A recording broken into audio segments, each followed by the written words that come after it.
and you can now legally own that fully automatic rifle. And it spurs the question, why can't we have suppressors? Why can't we have short barrel rifles? Why does the government not want us to have new, up-to-date, fully automatic weapons? Because now you're taking a firearm that was originally produced and sold for $1,000, now going for $60,000 because they can't make more of them that citizens can own. What are guns needed for? Why do we need guns? For a long time, and it kind of hurt the gun movement, gun owners kind of tiptoed around the idea that guns are made for killing. That's exactly what that tool is used for, is used to take human life, no other reason. They would say, well, it's for my sporting and competition shooting, or no, it's just for hunting, which, yes, they are used in that fashion. I know when I hit the range, it's very fun for me, but there's also practical implication of it as if I need to, I'm going to take human life. And whether that's someone in the community trying to cause ill harm to myself or a loved one, or it's the government going to extreme lengths to regain control. I like that. Okay. All right. When I know for me growing up, I know guns were always used for protection, people being paranoid.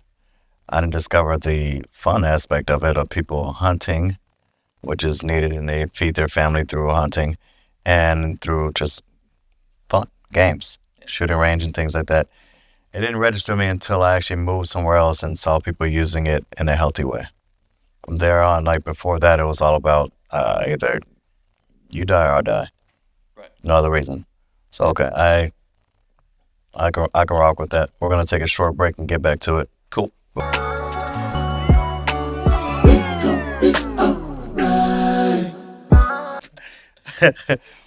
All right, we're back. Let's kick it off with introducing the citizens defense industry and breaking that down to the public and what it is. Right. So this term was coined by Lucas Botkin. He is an entrepreneur. He started up T-Rex Arms in 2016, and he recently had a falling out with the other owners that he went to business with, and he is launching a new company as we speak. However, during his time with T-Rex Arms, he spoke about the citizens defense industry from the gun sphere aspect, meaning products and training that citizens have access to, and the products that T-Rex Arms was rolling out revolved around increasing the combat effectiveness of citizens. He did touch a little bit in that time about being financially secured and having morals and values, community in that aspect. But mostly when it came to him, when he brought up the citizen defense industry, it was the products available to the population that were being used to increase combat effectiveness. And he did a really great job with this. He had some haters because Lucas Botkin is not from the military. He does not have a fancy background in some special operations unit. And I think it took him a while to establish credibility, but I don't think there is anyone that has done more for the citizens defense industry up until this point than Lucas Botkin. I've actually not heard or seen anyone else actually represent it or even utter those words. So I wanted to take my spin on it and put it in my words and make it more than just the combat effectiveness part.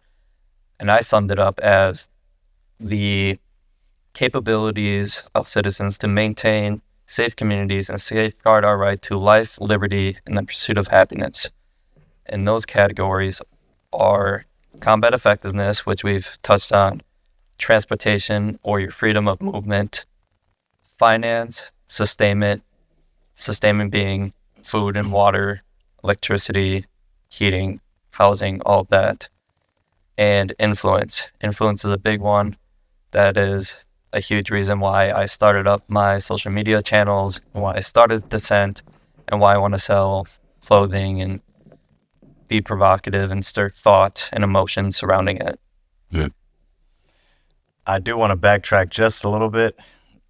Do we need to protect ourselves? Absolutely. We do have times where things are crazy, and there are some people that get provoked and do crazy things, and you absolutely need to protect yourself and your family if the time comes. Not saying we're just out there just all out war, but No, absolutely. times happen where you need to protect yourself just in general. Like, Yes. people are out there inflicting harm for whatever reasons, which it may be, but you need to protect yourself. If somebody comes after somebody I love, either my fists are going to do the talking or something else. But yeah, you have to learn how to defend yourself just in general. We have a life that we live. Yes. It's unpredictable at times. And I'll say, if we're doing everything right, how we're supposed to, we're maintaining our ability for the citizens' defense and training hard, putting in work, developing community, all that goes into it. I don't think we'll ever see ourselves at a place where we'll have to take up arms and fight an adversary. Yes, in an ideal world or a fantasy world. Yes. In a fantasy world, yeah, that is very true. But things happen, and we've seen a lot of it happen, and it's not true. So we're not living in a fantasy world. We're human, and we have emotions, we have anger, we have all these, and things happen. It does, and it's just the way it is. I'm in agreement with you, though. Sorry, I am in agreement with you. But let's move to, what does financial capability look like for the average person trying to be more self-reliant? Right. So for starters, the financial aspect to the citizen defense industry is the starting point for every other category. Every other category requires finance. That's basically your logistics. And what does that look like? I'm not a finance expert, and I still find it very hard to buy into our financial systems because I think the system is very broken. But